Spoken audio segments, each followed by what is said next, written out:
الحمد للہ وکفا والصلاة والسلام علی عباده الذین اصطفى خصوصا علی افضلهم وخاتم النبیین محمد الامین وعلی آلہ وصحبہ اجمعین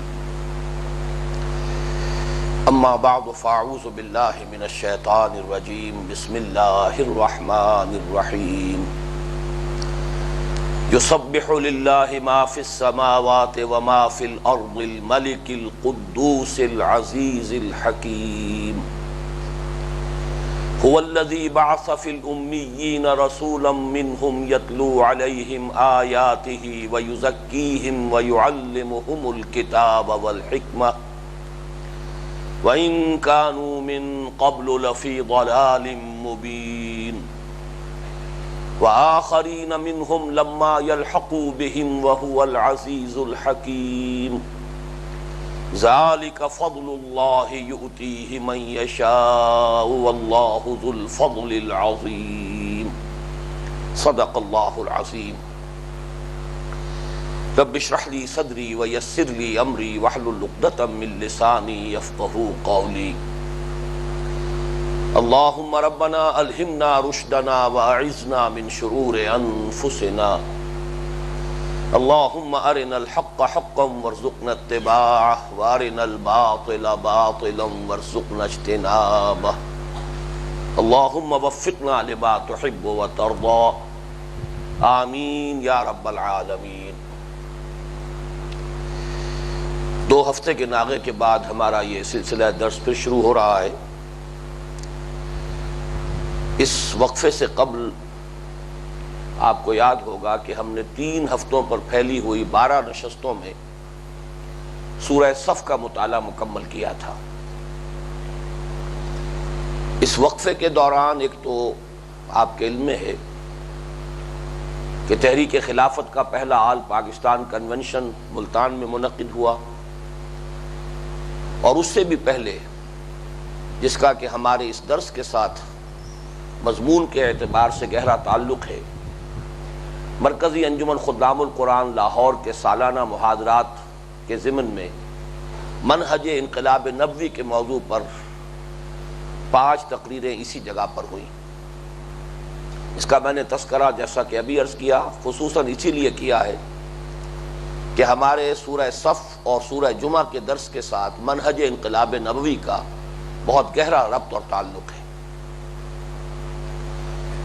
ہمارا ایک معمول رہا ہے کہ ہر درس کے آغاز سے پہلے کچھ امور تمہیدی بیان ہوتے ہیں۔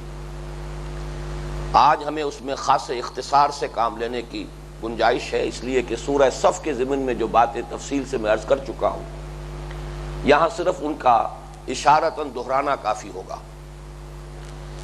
سب سے پہلی بات یہ کہ ہم اپنے اس مطالعہ قرآن حکیم کے منتخب نصاب کے درس میں کس مقام پر ہیں، تو یاد کر لیجئے کہ یہ اس کا چوتھا حصہ ہے، جو سورۃ العصر میں 4 شرائط نجات بیان ہوئی ہیں، ان میں سے تیسری شرط کی تفاصیل پر مشتمل ہے، بلکہ تفصیل کہنا شاید زیادہ موضوع نہ ہو، اس کا جو نقطہ عروج ہے، جو اس کا کلائمیکس ہے، تواصی بالحق، اس کے ضمن میں مختلف اصطلاحات اور آ چکی ہیں ہمارے اس درس کے دوران، دعوت اللہ، امر بالمعروف، نہی عن المنکر، شہادت علی الناس، یہ تمام اسی کی اصطلاحات ہیں، لیکن اس کے لیے اقامت دین، غلبہ دین حق، اور اس کے ہدف کے لیے جہاد اور قتال فی سبیل اللہ، یہ گویا کہ نقطہ عروج ہے۔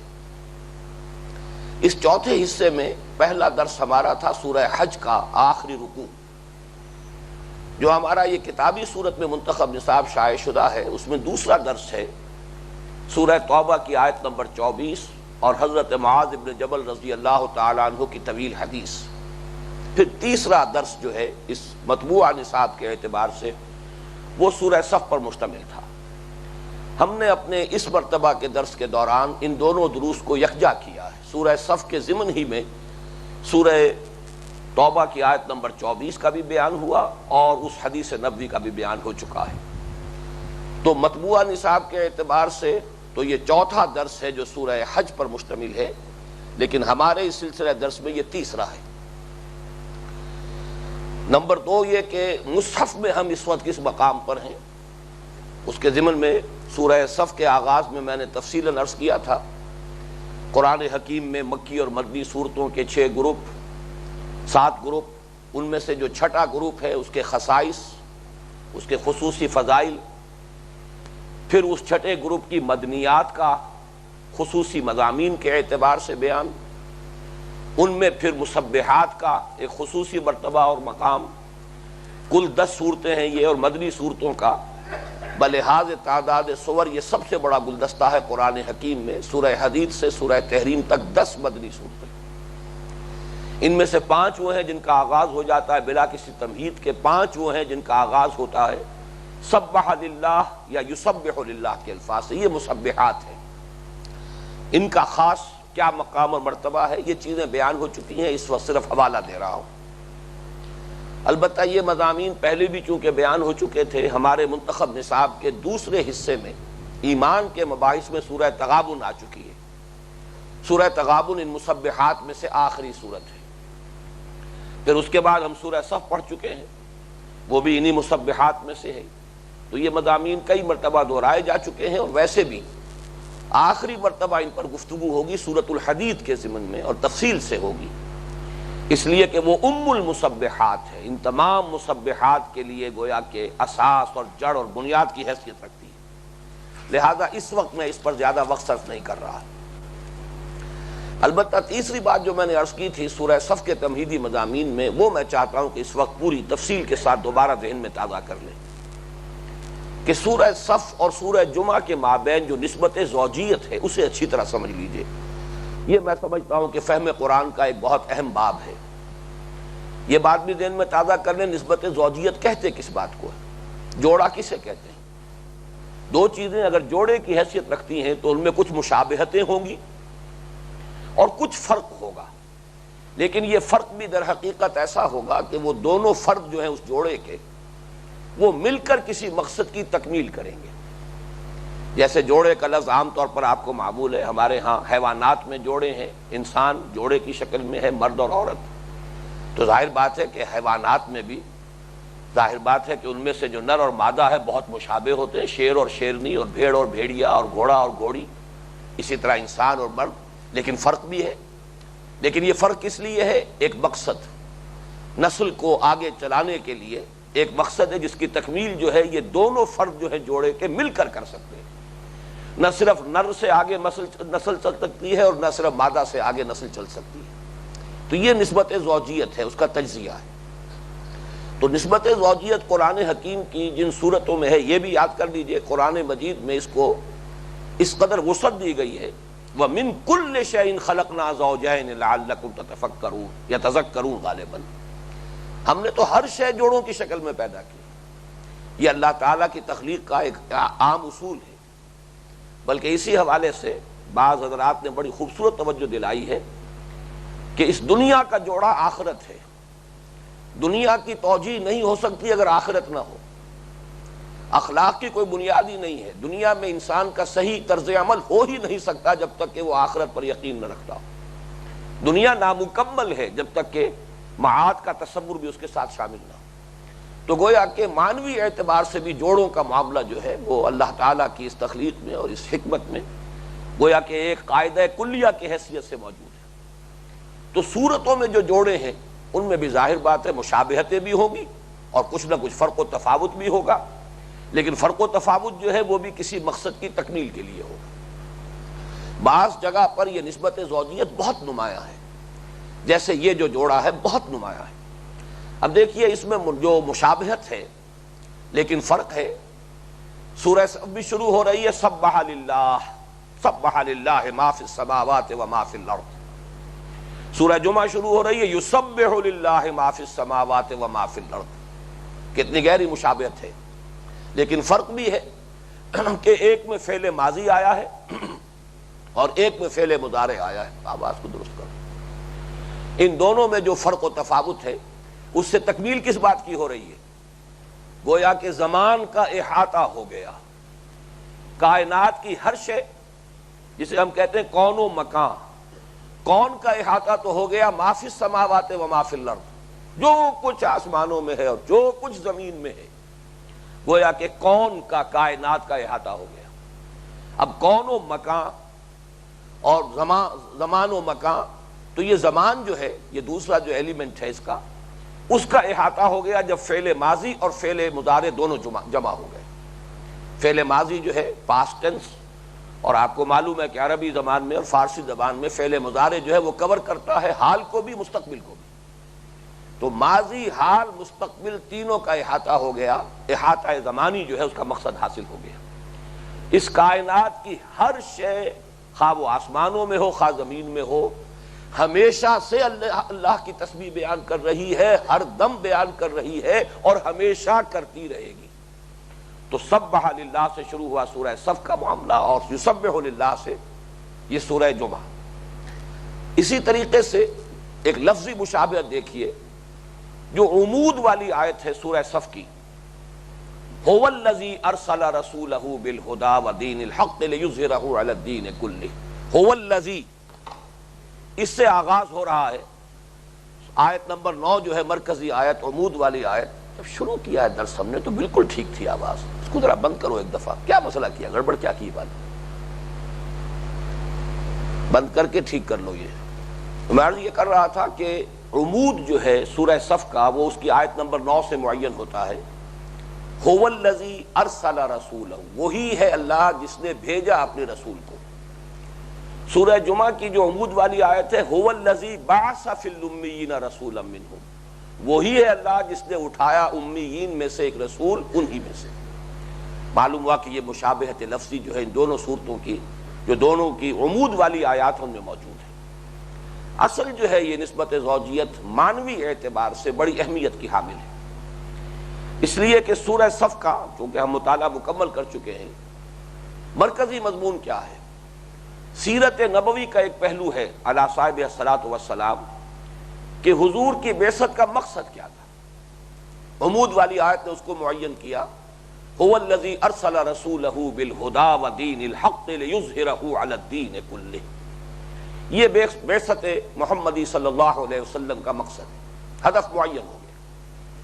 اس ہدف کی تعین کے ساتھ اب دعوت جہاد و قتال، جو لوگ بھی ایمان لائے ہیں اللہ پر اور اس کے رسول پر، یا ایھا الذین آمنوا هل ادلکم علی تجارۃ تنجیکم من عذاب علیم تؤمنون باللہ ورسولہ وتجاہدون فی سبیل اللہ باموالکم وانفسکم۔ زوردار دعوت، اور پھر اس کی انتہا کیا ہے؟ ان اللہ یحب الذین یقاتلون فی سبیلہ صفا کانہم بنیان مرصوص۔ یہ گویا کہ سورہ صف کے مضامین کا خلاصہ ہے۔ بعثت محمدی کا مقصد ہے غلبہ دین صلی اللہ علیہ وسلم۔ وہ ظاہر بات ہے کہ جد و جہد سے، جہاد سے، قتال سے، ایثار سے، قربانی سے ہی ہوگا، اور اس کے لیے ان کی ذمہ داری ہے ان کی جو ایمان کے مدعی ہیں اللہ پر، اس کے رسول پر۔ اب اسی کا دوسرا پہلو ہے کہ جو لوگ اس کام کے لیے مردان کار درکار ہیں، جو جہاد اور قتال کریں، وہ آئیں گے کہاں سے، کیسے فراہم کیے جائیں گے؟ ظاہر بات ہے آسمان سے تو نہیں آئیں گے، انسانوں ہی میں سے ان کو فراہم کرنا ہوگا، ریکروٹ کرنا ہوگا، جمع کرنا ہوگا۔ یہ فراہمی کیسے ہوگی؟ یعنی یہ کہ اس کے لیے دعوت کی بنیاد کیا ہے، اور نمبر 2 یہ کہ پھر ان کی تربیت کے لیے کیا بندوبست کیا جائے گا۔ جب ظاہر بات ہے تربیت پائیں گے تبھی وہ اس قابل ہوں گے کہ جہاد و قتال فی سبیل اللہ کی ذمہ داریوں کو کما حق ہو اور باحسن وجوہ ادا کر سکیں۔ تو گویا کہ جو انقلاب نبوی کا اساسی منہاج ہے، اس کو اپنے ذہن میں رکھیے کہ انقلاب تو ظاہر بات ہے کہ اجتماعی جد و جہد سے آتا ہے، جماعت چاہیے، اس کے لیے تنظیم چاہیے، جمعیت چاہیے، طاقت چاہیے، افرادی قوت چاہیے، لیکن یہ کہ یہ افرادی قوت انفرادی تبدیلی سے وجود میں آئے گی۔ اشخاص بدلیں گے، ان کی سوچ بدلے گی، ان کا فکر بدلے گا، ان کے شب و روز بدلیں گے، ان کے عزائم بدلیں گے، ان کے مقاصد بدلیں گے، تبھی تو اس کا امکان ہے کہ انقلاب کے لیے آپ کو جو قوت درکار ہے، انسانی قوت، وہ فراہم ہو۔ یہ وہ ہے اصل میں مضمون کے جو سورہ جمعہ میں آ رہا ہے۔ تو ان دونوں کے درمیان جو گہرا ربط ہے اور تعلق ہے، اس کو یوں سمجھ لیجئے کہ بالکل واضح ہے، اور یہی معنوی نسبت زوجیت ہے جو اہم تر ہے سورہ صف اور سورہ جمعہ کے مابین۔ جیسا کہ میں نے عرض کیا تھا پچھلے اس وقفے کے دوران یہاں 5 خطبات ہو چکے ہیں منہج انقلاب نبوی پر، اس کے حوالے سے بھی تقسیم جو ہے اپنے ذہن میں بٹھا لیجئے کہ سورہ صف اور سورہ جمعہ کے مضامین میں تقسیم کیا ہے۔ ہم نے منہج انقلاب نبوی کو بنیادی طور پر 6 مراحل میں تقسیم کیا تھا۔ وہ 6 مراحل کیا ہیں؟ پہلے 3 مرحلے دعوت، تنظیم، تربیت۔ بقیہ 3 مرحلے تصادم کے 3 مراحل، صبر محض یا پیسو ریزسٹنس، پھر چیلنج کرنا، اقدام کرنا، آگے بڑھنا، ایکٹیو ریزسٹنس، اور پھر آخری اس کا مرحلہ جو ہے جو حضور کی حیات طیبہ میں 6 برس تک اندرون ملک عرب جاری رہا، اور پھر آپ کی حیات دنیاوی کے آخری دور میں اس کا سلسلہ جو ہے جزیرہ نما عرب سے باہر پھیلا، غزوہ موتا اور غزوہ تبوک۔ تو یہ کیا ہے؟ یہ ہے آرمڈ کانفلکٹ۔ تو 3 مراحل ابتدائی ہیں، دعوت، تنظیم اور تربیت۔ 3 پھر تصادم کے مراحل ہیں، پیسو ریزسٹنس، ایکٹیو ریزسٹنس، اور پھر آرمڈ کانفلکٹ۔ اب ان میں تقسیم یوں ہے، سورہ جمعہ میں 2 مراحل کا تذکرہ ہو رہا ہے۔ دعوت کیا ہوگی، اس کی بنیاد کیا ہوگی، تربیت کیسے کی جائے گی، اس کا مرکز و محور کیا ہے۔ گویا کہ پہلے 3 میں سے 2 چیزیں جو ہیں وہ سورہ جمعہ میں ڈسکس ہو رہی ہیں، 4 چیزیں وہ ہیں کہ جو سورہ صف میں آئی ہیں۔ چنانچہ سب سے پہلی بات یہ کہ پہلے 3 میں سے بھی ایک مرحلہ ہے تنظیم کس بنیاد پر ہوگی۔ آپ کو یاد ہوگا کہ سورہ صف کی آخری آیت کے بارے میں نے عرض کیا تھا، یہ ہے اساس اس تنظیم کی جو انقلاب نبوی کے لیے قائم ہوئی ہے، وہ اجتماعیت، وہ حزب اللہ۔ یا ایھا الذین آمنوا کونوا انصار اللہ کما قال عیسی ابن مریم للحواریین من انصاری الی اللہ، کون ہے میرا مددگار اللہ کی راہ میں، جس کی کہ دوسری جو مثال ہے قرآن مجید میں، اس اصول کے تحت کہ اہم مضامین کم سے کم 2 جگہ ضرور آئیں گے۔ وہی آیہ مبارکہ سورہ صف کی جو مرکزی آیت ہے هو الذی ارسل رسولہ بالہدی ودین الحق، وہی آئی ہے سورہ فتح کے آخر میں آیت نمبر 28، هو الذی ارسل رسولہ بالہدی ودین الحق لیظہرہ علی الدین کلہ وکفی باللہ شہیدا۔ لیکن اس کے بعد محمد الرسول اللہ والذین معہ، محمد جو اللہ کے رسول ہیں صلی اللہ علیہ وسلم، اور وہ لوگ جو آپ کے ساتھ ہیں۔ یہ ہے اصل میں وہ ہیئت تنظیمی اور وہ حزب اللہ کی تشکیل جو ہوئی ہے، جس کا کہ حوالہ سورہ صف کے آخری آیت میں ہے۔ باقی جو تصادم کے 3 مراحل ہیں وہ جہاد اور قتال کے عنوان سے سورہ صف میں آئی چکے ہیں۔ گویا کہ منہج انقلاب نبوی کو ہم نے 6 مراحل میں تقسیم کر کے سمجھا، تو ان میں سے 2 مراحل کا ذکر جو ہے سورہ جمعہ میں آئے گا، اور 4 مراحل وہ ہیں کہ جن کا تذکرہ سورہ صف میں ہم پڑھ چکے ہیں۔ اب تمہیدی مضامین میں سے آخری چیز، جیسے ہم نے سورہ صف کو دیکھا تھا کہ اس کے 5 حصے ہیں، 3 حصے 4 آیات پر مشتمل، ایک منفرد آیت، آیت نمبر 9 جو اس کے عمود کو معین کرتی ہے، اور ایک آخری آیت، آیت نمبر 14 جو اپنے حجم کے اعتبار سے پہلی 4 آیات سے بھی شاید زیادہ ہے، طویل آیات میں سے ہے قرآن حکیم کی۔ اس میں وہ جو اساس ہے تنظیمی انقلاب محمدی صلی اللہ علیہ وسلم کی، اس کا بیان ہے۔ اس کے ساتھ تقابل کریں گے تو سورہ جمعہ میں بھی پہلے 4 آیات پر مشتمل 2 حصے ہیں، بعین ہی اسی طرح جیسے کہ سورہ صف میں۔ سورہ صف کے دوسرے حصے میں ایک مثال کے طور پر معاملہ آیا تھا، نشان عبرت کے طور پر یہود کا، بنی اسرائیل کا۔ یہاں بھی آپ دیکھیں گے دوسرے حصے میں جو 4 آیات پر مشتمل ہے، یہود کا تذکرہ ہے نشان عبرت کے طور پر، اگرچہ وہاں ان کو جو نشان عبرت کے طور پر پیش کیا گیا وہ کسی اور اعتبار سے، جہاد اور قتال سے جو روگردانی انہوں نے کی، فَاذْهَبْ أَنْتَ وَرَبُّكَ فَقَاتِلَا إِنَّا هَاهُنَا قَاعِدُونَ، جس پر کہ حضرت موسیٰ علیہ السلام نے پھر اللہ کی جناب میں عرض کیا کہ اللہ اب میں ان کے ساتھ نہیں رہنا چاہتا، رب انی لا املک الا نفسی واخی فافرق بیننا وبین القوم الفاسقین۔ یہ وہ معاملہ تھا کہ جو جہاد و قتال سے گریز اور فرار کی وجہ سے پیدا ہوا، اور یہاں چونکہ منہج انقلاب نبوی کے جو 2 ابتدائی مراحل ہیں، دعوت اور تربیت، اس کا مرکز و محور ہے اللہ کی کتاب قرآن حکیم۔ یہ تفصیل سے ہم منہج انقلاب نبوی کی بحث جو ہے اس میں دیکھ چکے ہیں۔ لہذا کتاب کے ساتھ جو رویہ ان کا رہا، وہ دوسرا حصہ جو 4 آیات پر مشتمل ہے اس سورہ مبارکہ کے، اس میں ان کو نشان عبرت کے طور پر پیش کیا گیا مثل الذین حملوا التوراۃ ثم لم يحملوها كمثل الحمار يحمل اسفارا بئس مثل القوم الذین کذبوا بآیات اللہ واللہ لا یہدی القوم الظالمین۔ تو پہلا حصہ 4 آیات پر، اور اسی میں وہ آیت بھی آ گئی ہے جو اس سورہ مبارکہ کے عمود کو معین کر رہی ہے۔ پھر دوسرا حصہ 4 آیات پر مشتمل ہے کہ جس میں یہود کو، سابقہ امت مسلمہ کو بطور نشان عبرت سامنے لایا گیا۔ تیسرا حصہ 3 آیات پر مشتمل ہے، جمعے کی حکمت اور احکام۔ بظاہر تو اس سورہ مبارکہ کے عمود کے ساتھ اس کا کوئی نمایاں تعلق نہیں ہے، بظاہر کہہ رہا ہوں، اسی لیے نمایاں کا لفظ بھی میں نے دوبارہ دہرا کر استعمال کیا ہے۔ جب ہم غور کریں گے تو سامنے نظر آئے گا کہ واقعتاً بہت گہرا ربط ہے۔ یہ نظام جمعہ جو ہے، اس کا جو گہرا ربط ہے وہ منہج انقلاب نبوی کے ساتھ، اس کو پھر ہم جب اس مقام پر پہنچیں گے تو تفصیل سے بحث کریں گے۔ وہ اصول اپنی جگہ پر برقرار ہے کہ اس ایک سورت کی تمام آیات نہایت مربوط ہوتی ہیں آپس میں۔ جیسے ہار ہے، اس میں موتی پروئے ہوئے ہیں، لیکن ان موتیوں کو کوئی ڈوری ہے کہ جس میں وہ پروئے گئے ہیں، وہ انہیں سنبھالے ہوئے ہیں۔ تو ایک مرکزی مضمون ہوتا ہے، عمود کی حیثیت رکھتا ہے، جس میں کہ گویا کہ وہ ڈور ہے کہ جس میں ہر آیت پروئی ہوئی ہے۔ ہر آیت اپنی جگہ پر علم و حکمت کا ایک بہت بڑا، یہ سمجھیے کہ ذخیرہ ہے، گنجینہ ہے، خزانہ ہے۔ لیکن اس نسبت کے حوالے سے، اس ربط کے حوالے سے جو اس عمود کے ساتھ اس کا ہے، اس کی یعنی خوبصورتی میں، حسن معنوی میں اضافہ ہو جاتا ہے۔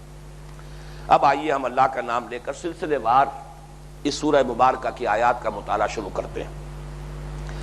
پہلی آیت مبارکہ ہے یسبح للہ ما فی السماوات وما فی الارض الملک القدوس العزیز الحکیم۔ تسبیح کرتی ہے اللہ کی اور تسبیح کرتی رہے گی اللہ کی۔ یہ میں نے فعل مضارع میں جو مضمر ہوتے ہیں دونوں زمانے، ان دونوں کو کھولا ہے۔ تسبیح کر رہی ہے اللہ کی اور تسبیح کرتی رہے گی اللہ کی، ہر وہ شے جو آسمانوں میں ہے اور ہر وہ شے جو زمین میں ہے۔ یسبح للہ ما فی السماوات وما فی الارض الملک القدوس العزیز الحکیم۔ اس اللہ کی تسبیح ہو رہی ہے۔ یہ تمام کیوں مجرور ہیں، زیر کیوں آ رہی ہے؟ اس لیے کہ یہ بدل کے طور پر آئے ہیں اللہ کے۔ یسبح للہ ما فی السماوات وما فی الارض۔ سورہ صف میں تو آپ نے دیکھا تھا اور دوسری صورتوں میں بھی دیکھیں گے کہ آخری ٹکڑا علیحدہ کر دیا جاتا ہے، وَهُوَ الْعَزِيزُ الْحَكِيمُ، حرف عطف آ گیا۔ سبح للہ ما فی السماوات وما فی الارض وَهُوَ الْعَزِيزُ الْحَكِيمُ۔ جملہ مکمل ہو گیا پہلا، سبح للہ ما فی السماوات وما فی الارض مکمل جملہ ہے۔ وَهُوَ الْعَزِيزُ الْحَكِيمُ یہ ایک علیحدہ جملہ ہے اور واو عطف نے ان دونوں کو جمع کیا ہے۔ یہاں ذرا معاملہ مختلف ہے۔ یہاں جو اللہ کے اسماء آئے ہیں 4، الملک القدوس العزیز الحکیم، یہ چونکہ اسی جملے کے ساتھ شامل ہیں، بدل کے طور پر آئے ہیں اللہ کے لیے، لہذا یہ سب مجرور ہیں۔ اب اس میں جہاں تک تسبیح کا تعلق ہے، اس پر گفتگو سورہ تغابن کے ضمن میں بھی ہو چکی ہے، سورہ صف کے ضمن میں بھی ہو چکی ہے۔ میں تیزی کے ساتھ صرف دہرا رہا ہوں۔ سبح یسبح کا مادہ جو ہے عربی زبان میں، یعنی فعل ثلاثی مجرد میں کسی شے کا تیزی کے ساتھ حرکت کرتے ہوئے اپنی سطح کو برقرار رکھنا، چاہے پانی پر ہو، پانی پر کوئی چیز تیزی کے ساتھ چل رہی ہے، ڈوبتی نہیں ہے، اس کے تہہ میں نہیں جا رہی، سطح پر قائم، یا فضا میں یا خلا میں، اب تو معاملہ فضا سے بہت آگے چلا گیا، خلا کا تصور ہے، کوئی شے تیزی کے ساتھ حرکت کرے اور وہ اپنی سطح پر برقرار رہے، تو یہ ہے سبح یسبح۔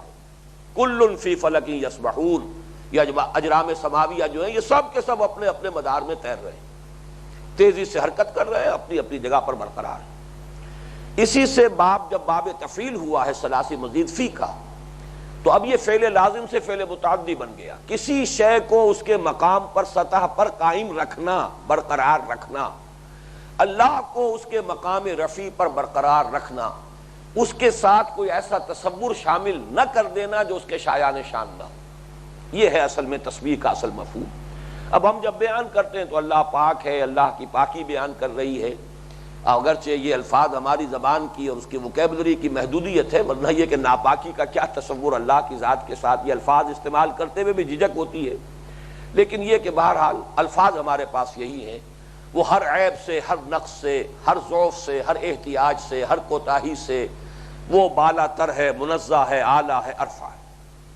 اور اس کے لیے کائنات کا ذرہ ذرہ گواہی دے رہا ہے. زبان حال سے تو دے ہی رہا ہے. جس شے پر غور کرو، برگ درختان سبز در نظر ہوشیار، ہر ورق دفتر است معرفت کردگار. ہر ذرہ بول رہا ہے، ہر شے پکار رہی ہے. لیکن زبان قال بھی شاید اللہ نے ہر شے کو دے رکھی ہے، اس لیے کہ کم سے کم سورہ بنی اسرائیل کے ایک مقام سے اس کی گواہی ملتی ہے. اس لیے کہ وہاں فرمایا گیا وَإِن مِّن شَيْءٍ إِلَّا يُسَبِّحُ بِحَمْدِهِ وَلَٰكِن لَّا تَفْقَهُونَ تَسْبِيحَهُمْ. کوئی شے اس کائنات میں نہیں ہے جو اللہ کی تسبیح و تحمید میں لگی ہوئی نہ ہو، لیکن تم اس کی تسبیح کو نہیں سمجھ سکتے. تو تسبیح حالی تو ہماری سمجھ میں آتی ہے. زبان حال سے کسی شے کا اللہ کی پاکی بیان کرنا یہ سمجھ میں آتا ہے. جو سمجھ میں نہیں آنے والا حصہ ہے وہ معلوم ہوتا کہ قول ہی ہے، اور اس کی گواہیاں بھی ہیں. جیسا کہ آپ کو معلوم ہے کہ حضرت داؤد علیہ السلام کے تذکرے میں ہے قرآن مجید میں، جب وہ جن کو small hours of the morning کہا جاتا ہے، تہجد کے اوقات میں جب وہ مناجات کرتے تھے. سامز کی جو کتاب ہے، یہ زبور جو ہے یہ اصل میں حمد کے ترانے ہیں، اور حضرت داؤد کو اللہ تعالیٰ نے لحن داؤدی مشہور ہے، بہت عمدہ آواز دی تھی. تو اپنی اس آواز کے ساتھ، حسن صوت کے ساتھ جب اللہ کی حمد کے ترانے جو ہے الاپتے تھے تو پرندے بھی شامل ہو جاتے تھے ساتھ، اور پہاڑ بھی ساتھ شامل ہو جاتے. پرندے تو حیوانات میں سے ہے، پہاڑ تو جمادات میں سے. لیکن قرآن مجید کی گواہی ہے تو ہم اس کو مانیں گے، سمجھ میں آئے نہ آئے اسے ہم تسلیم کریں گے. باقی یہ میں عرض کر چکا ہوں کہ یسبح لا کر یہاں پر زمانہ حال اور زمانہ مستقبل دونوں کا احاطہ کر لیا، اور سورہ صف سے جمع کریں گے تو یہ احاطہ ہو گیا زمان کا. کائنات کی ہر شے ہمیشہ سے اللہ کی تسبیح کر رہی ہے، ہر آن کر رہی ہے، ہمیشہ کرتی رہے. اس کے بعد جو 4 اسماء حسنہ یہاں آئے ہیں اب ان پر غور کیجیے. الملک القدوس العزیز الحکیم. تسبیح کرتی ہے اور کرتی رہے گی اس اللہ کی جو الملک ہے، جو قدوس ہے، جو العزیز ہے، جو الحکیم ہے. کائنات کی ہر شے، خواہ وہ آسمانوں میں ہے خواہ وہ زمین میں.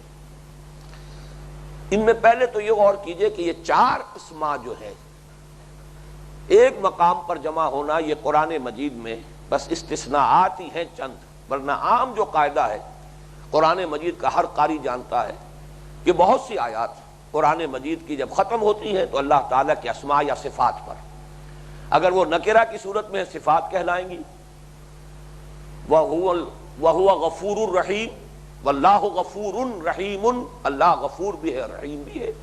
اب چونکہ یہاں پہ تنوین ہے، یہ نکرہ کی علامت ہے، انہیں ہم کہیں گے صفات. وَهُوَ الغفور الرحیم، الف لام لگ گیا، لام معرفہ آ گیا تو اب یہ اللہ کے اسماء ہو گئے. تو اسماء اور صفات سے جو آیتیں ختم ہوتی ہیں، اختتام پذیر ہوتی ہیں، ان میں جوڑے ہیں ہمیشہ. استثناءات جو ہیں وہ اسی سلسلہ سور کے اندر ہیں. چنانچہ 4 اسماء سورہ حدید کی ایک آیت میں آئے ہیں، اور وہ تو چونکہ میں عرض کر چکا ہوں کہ ام المسبحات، اہم ترین صورت مسبحات میں سے، اس کی تو کوئی نظیر قرآن میں ہے ہی نہیں. اس لیے کہ ہر جگہ پر قرآن مجید میں 2 اسماء آئیں، 4 آئیں، 8 آئیں، حرف عطف نہیں آتا. چنانچہ 8 اسماء بھی ایک آیت میں تسلسل کے ساتھ آئے ہیں، وہ بھی اسی سلسلہ سور کی صورت ہے، سورہ حشر. هو اللہ الذی لا الہ الا هو الملک القدوس السلام المؤمن المہیمن العزیز الجبار المتکبر. 8 اسماء. اور وہ مقام ایسا ہے، آخری 3 آیات سورہ حشر کی جو ہیں، اسماء باری تعالیٰ کا سب سے بڑا گلدستہ وہ ہے قرآن حکیم. 16-17 اسماء جمع کر دیے 3 آیتوں میں. تو وہاں بھی ایک آیت میں 4 آئے ہیں، سورہ حدید کے اندر بھی ایک آیت میں 4 آئے ہیں، لیکن وہاں جو استثنائی بات ہے وہ حرف عطف ہے. هو الاول والآخر والظاہر والباطن. پورے قرآن میں آپ کو یہ حرف عطف اسماء و صفات باری تعالیٰ کے درمیان نہیں ملے گا. یہ وہ استثنائی مقام ہے، اس پر گفتگو سورہ حدید میں ہوگی انشاءاللہ. لیکن میں نے عرض کیا تھا کہ 4 اسماء یا یہاں آئے ہیں یا سورہ حدید میں آئے ہیں. 8 اسماء بلکہ اس سے پہلے شامل کیجئے. هو اللہ الذی لا الہ الا هو، اللہ کا لفظ بھی موجود ہے. الملک القدوس السلام المؤمن المہیمن العزیز الجبار المتکبر. تو ایک آیت میں 8 نہیں 9 اسماء موجود. لیکن یہ ہے کہ باقی ہر جگہ پر قرآن مجید میں 2 اسماء آتے ہیں. یا ایک اور بھی سامنے آج میرے بات آئی، اسی صورتوں کے سلسلے میں 2 مقامات پر یہ الفاظ بھی آئے ہیں، عالم الغیب والشہادت هو الرحمن الرحیم. اب عالم الغیب والشہادہ اکثر و بیشتر جو اسماء باری تعالیٰ کی فہرست مرتب کی جاتی ہے اس میں ایک نام کی حیثیت سے آتا ہے. ویسے یہ تجزیہ کریں گے تو یہ دو نام بن جاتے ہیں، عالم الغیب و عالم الشہادہ، تو اس اعتبار سے پھر چار بن گئے. اور سورہ تغابن میں بھی یہ آیا ہے عالم الغیب والشہادۃ العزیز الحکیم، العزیز الحکیم بھی اور عالم الغیب والشہادہ بھی. تو اس کو آپ تین اسماء کہیں تو گویا کہ اسی صورتوں کے سلسلے میں دو مثالیں تین کی بھی ہو گئیں، یا اگر انہیں چار شمار کرے تو پھر یہ گویا کہ چار چار اسماء کا ایک ایک آیت میں ہونے کے لیے چار مثالیں ہو گئیں اور چاروں صورتوں کے اسی سلسلے میں. اب آگے چلیے ایک ایک اسم پر غور کیجئے. الملک، بادشاہ حقیقی، شہنشاہ حقیقی، الملک. یہ میں نے محاضرات کے ضمن میں مجھے یاد آیا ہے کہ تفصیل سے بیان کیا تھا کہ ان صورتوں میں اللہ کی یہ صفت بہت نمایاں ہو کر آئی. وہ بادشاہ ہے، بادشاہی آسمانوں اور زمین کی صرف اس کے لیے. چنانچہ سورہ حدید کی پہلی 6 آیات میں 2 مرتبہ آیا لہو ملک السماوات والارض یحیی و یمیت وہو علی کل شیء قدیر. یہ آیت نمبر 2 ہے سورہ حدید کی. پھر انہی 6 آیتوں میں دوبارہ آیا لہو ملک السماوات والارض والی اللہ ترجع الامور. آسمانوں اور زمین کی بادشاہی اسی کے لیے ہے، اسی کی ہے، ڈی فیکٹو بھی اسی کی ہے، ڈی جیورے بھی اسی کے لیے ہے، اور تمام معاملات بالآخر اسی کی طرف لوٹا دیے جائیں گے. حاکم حقیقی وہ ہے تو آخری فیصلے وہی ہوں گے. تو گویا کہ یہ تصور جو ہے اللہ کی بادشاہت کا سورہ حدید میں اس قدر گاڑھا کر کے پیش کیا گیا ہے. پھر آخری سورت جو ہے سورہ تغابن، اس میں جو پہلی آیت ہے یسبح للہ ما فی السماوات و ما فی الارض لہ الملک و لہ الحمد، اسی کے لیے ہے بادشاہی اور اسی کے لیے ہے حمد. اس میں بھی جو حصر کا انداز ہے اس کو نوٹ کیجئے.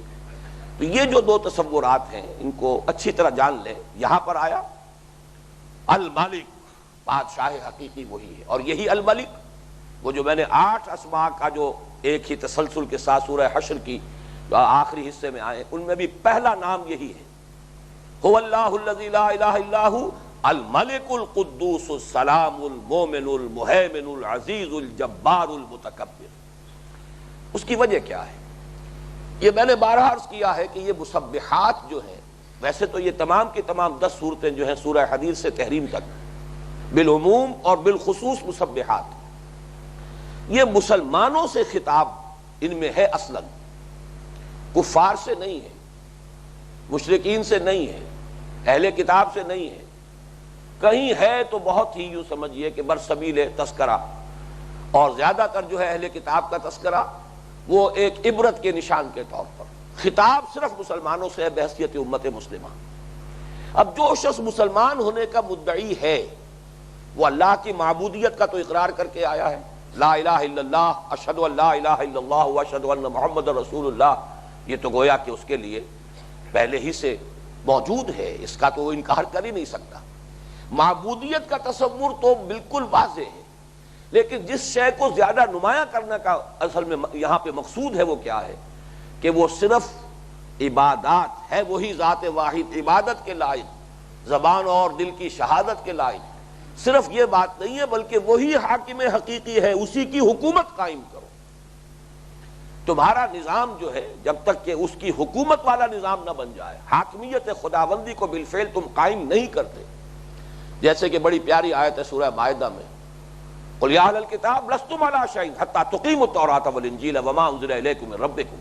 اے نبی کہہ دیجئے ان سے، اے اہل کتاب، مدعیان صاحبان کتاب، تم دیکھو اچھی طرح جان لو کوئی تمہاری حیثیت نہیں، کوئی مقام نہیں جب تک کہ تم قائم نہیں کرتے تورات کو اور انجیل کو اور جو کچھ تمہاری طرف نازل کیا گیا ہے اللہ کی طرف سے. تو معلوم ہوا کہ اصل میں جو مسلمانوں سے مطلوب ہے وہ تو یہ ہے. عقیدے کے طور پر تو انہوں نے مان لیا ہے لا الہ الا اللہ، نماز روزے کے لیے بھی تیار ہیں، اللہ ہی کے لیے نماز پڑھ لیں گے، اللہ کے لیے روزہ بھی رکھ لیں گے. جو کٹھن کام ہے وہ تو یہ کہ اللہ کی بادشاہت قائم کرو، اس کو الملک کی حیثیت سے تسلیم کرو. یہی ہے جس کا نام اقامت دین ہے، یہی ہے جس کا نام ہے آسمان کی بادشاہت زمین پر، دائی کنگڈم کم. وہ تمام اصطلاحات جو میں محاضرات قرآنی کے ضمن میں بیان کر چکا ہوں. سب کا مقصود کیا ہے؟ اللہ کی حکومت. وَيَكُونَ الدِّينُ كُلُّهُ لِلَّهِ لِتَكُونَ كَلِمَةُ اللَّهِ هِيَ الْعُلْيَا. تو اصل شے جو ہے امت مسلمہ کے لیے وہ یہ ہے. اس کسوٹی پر پرکھے جائیں گے کہ آپ لوگ واقعتاً اللہ کے نام لیوا تو ہیں اور رسول کے نام لیوا تو ہیں، واقعتاً اللہ پر اور رسول پر ایمان رکھتے کہ نہیں رکھتے. اس کٹھن کام کے لیے، اس مقصد کے لیے تن من دھن لگانے کے لیے اگر تیار نہیں، وہ دو اشعار جو میں نے کئی مرتبہ دہرائے تھے سورہ صف کے درس کے ضمن میں کہ ز نوری سجدہ می خواہی ز خاکی بے شفا خواہی. اور کیا چاہتا ہے خاکی سے؟ شہادت بر وجود خود ز خون دوستاں خواہی. یہ ہے اصل میں چیلنج، یہ ہے جس کے لیے کہ امت مسلمہ کو ان صورتوں میں للکارا گیا ہے. یہی کام اگر نہیں کرو گے، اس سے گریز اور فرار کا راستہ اختیار کرو گے تو منافق قرار پاؤ گے اللہ کی نگاہ میں. چنانچہ سورہ صف کے بعد سورہ جمعہ ہے اور پھر فوراً اس کے بعد سورہ منافقون آ رہی ہے اس مجموعے کے اندر، اس لیے کہ اس مقصد سے گریز ہی در حقیقت نفاق کی اصل بنیاد ہے.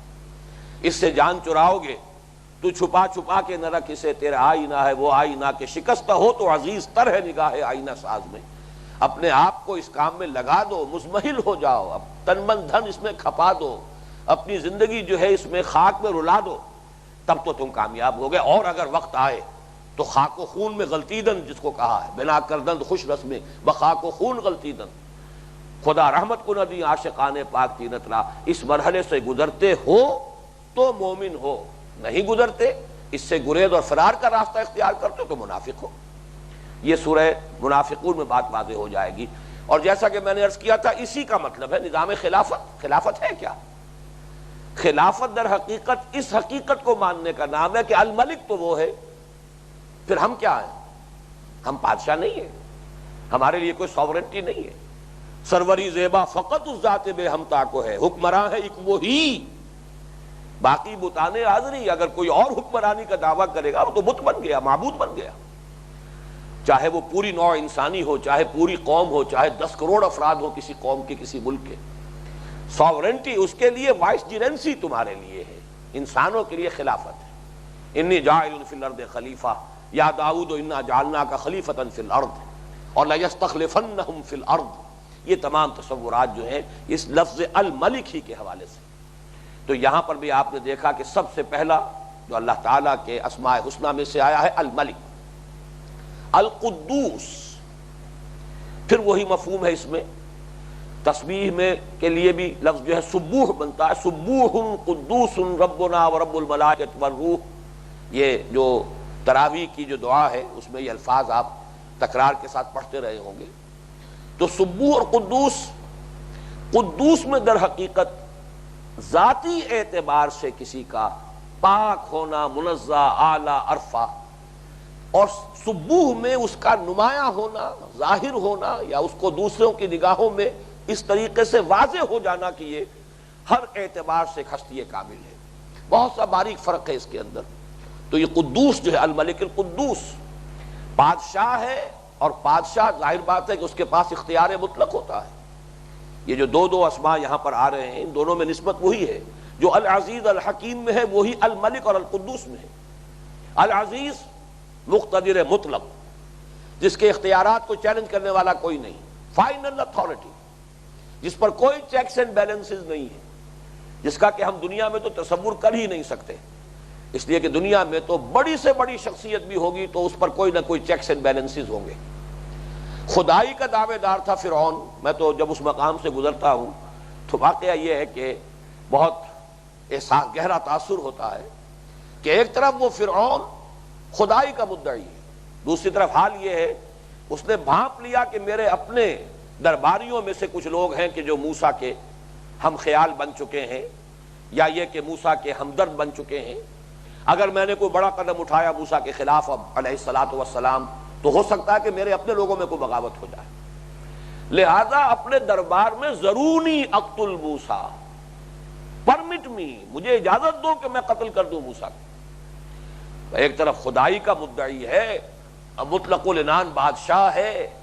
الیس لی ملک مصر، کیا مصر کی بادشاہی میرے لیے نہیں ہے؟ وہذہ الانہار تجری من تحتی، یہ سارا آبپاشی کا نظام میرے اختیار میں ہے، جس کو چاہوں اس میں سے میں پانی دوں، جس کو چاہوں روک دوں.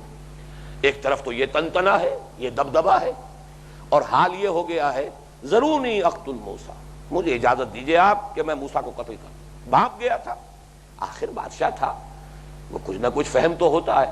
اور آپ کو معلوم ہے کہ پھر وہ جو ایک صاحب کھڑے ہوئے ہیں، قال رجل مومن من آل فرعون، ایک رجل مومن تھے آل فرعون، یکتم ایمانہ، اب تک انہوں نے اپنا ایمان چھپایا ہوا تھا، ڈکلیئر نہیں کیا۔ جو تقریر انہوں نے کی ہے، میں نے بارہا اپنا تاثر عرض کیا ہے، قرآن مجید میں کسی نبی یا رسول کی بھی اتنی لمبی تقریر نقل نہیں ہوئی ہے جتنی وہ آل فرعون کے رجل مومن کی تقریر سورہ مومن میں نقل ہوئی ہے۔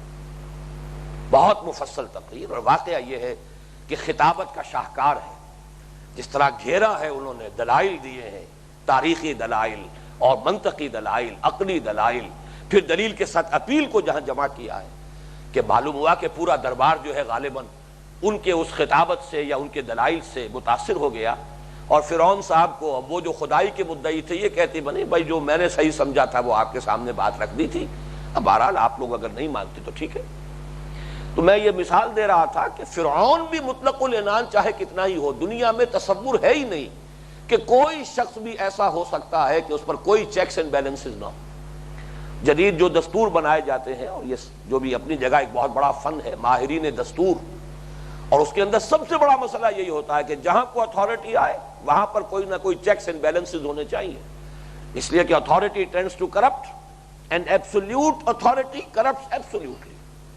جہاں بھی اختیارات کا ارتکاز ہو جائے گا وہاں کرپشن کا امکان ہوگا، اور جہاں مطلقاً مقتدر مطلق کوئی بن جائے تو وہاں تو لازماً کرپشن جو ہے آئے گی، اور کرپشن بھی ایبسولوٹ کرپشن آئے گی۔ یہ تصور جب اللہ کی ذات کے ساتھ آتا ہے، الملک، لیکن الملک ہونے کے ساتھ ساتھ القدوس بھی ہے، بادشاہ مطلق، اور لیکن اس کے ساتھ ساتھ کوئی، اب آپ جس کو اللہ تعالیٰ کی ذات کے لیے یہ الفاظ بھی کوئی مناسبت نہیں رکھتے ہیں، لیکن یہ سمجھانے کے لیے کہہ رہا ہوں، کوئی الٹیریئر موٹیو، کوئی نفسانی خواہش اس سے پاک ہے، اس لیے کہ بادشاہ کا اختیار اگر غلط استعمال ہوتا ہے تو کوئی نہ کوئی اس کا نفسانی محرک ہوگا، کوئی نہ کوئی جو سفلی اس کی جذبات ہوں گے، اس کے محرکات ہوں گے، وہی بروئے کار آئیں گے تو غلطی کرے گا نا۔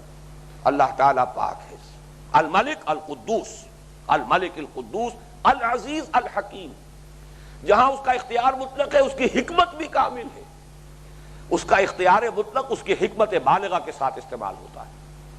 اس میں میں نے بارہا عرض کیا ہے کہ پہلے میں غلطی کیا کرتا تھا کہ الفاظ استعمال کرتا تھا کہ اس کی حکمت کے تابع استعمال ہوتا ہے اس کا اختیار، یہ مناسب نہیں ہے۔ اہل سنت کے نزدیک، اور میں صحیح سمجھتا ہوں اسے اسی لیے کہہ رہا ہوں کہ اہل سنت کے نزدیک اللہ تعالیٰ کی تمام صفات، اس کی تمام شانیں مطلق ہیں، کوئی شان دوسری شان کے تابع نہیں ہے۔ تابع ہو جانے کا مطلب محدود ہو جانا ہے، کوئی ایک شے دوسری کے تابع ہو گئی تو محدود ہو گئی، مطلق نہیں رہی۔ اللہ کا اقتدار بھی مطلق ہے، اس کی حکمت بھی مطلق ہے، اس لیے ہم کسی ایک شان کو دوسری شان کے تابع ہمیں نہیں کہنا چاہیے۔ ساتھ کا لفظ موضوع ہے کہ اللہ تعالیٰ کی جو کا اختیار مطلق ہے وہ اس کی حکمت بالغہ کے ساتھ استعمال ہوتا ہے، دونوں چیزیں بیک وقت موجود ہیں۔ اور یہی ہے اصل میں حکمت اس بات کی کہ قرآن حکیم میں ایک استثناء جس کا میں نے ذکر پہلے کیا ہے، اس استثناء کے سوا اللہ کے اسماء و صفات کے مابین کہیں حرف عطف نہیں آتا، اس لیے کہ یہ قاعدہ ہے نحو کا کہ حرف عطف جو ہے وہ مغایرت کا متقاضی ہے، دو شیوں کے درمیان فرق ہوگا، الف اور بے، تو الف کوئی اور شے ہے، بے کوئی اور شے ہے، لیکن اللہ تعالیٰ کی تمام شانیں اس کی ذات میں بیک وقت موجود ہیں، مغایرت کا کوئی شائبہ تک نہ ہو، اسی لیے کہیں حرف عطف نہیں آیا، جس کی سب سے بڑی مثال میں نے آپ کو دی ہے کہ 8 اسماء کس تیزی کے ساتھ، کس ریپڈ سیکوینس کے ساتھ آ رہے ہیں، الملک القدوس السلام المومن المہیمن العزیز الجبار المتکبر، کہیں حرف عطف نہیں ہے۔ اللہ کی یہ تمام شانیں اس کی ذات مبارکہ میں بیک وقت موجود ہیں، تمام شانیں مطلق ہیں، کوئی شان کسی دوسرے کے تابع نہیں ہے، کوئی کسی دوسری کو لمٹ نہیں کر رہی۔ اس اعتبار سے یہ جو 4 اسماء آئے ہیں یہاں پر، ان کے ضمن میں ایک آخری بحث ابھی جو ہے وہ رہ گئی ہے، وہ اب انشاءاللہ تعالی اگلی نشست میں وہ قرض میں ادا کروں گا۔ اقول قولی ھذا واستغفر اللہ لی ولکم ولسائر المسلمین والمسلمات۔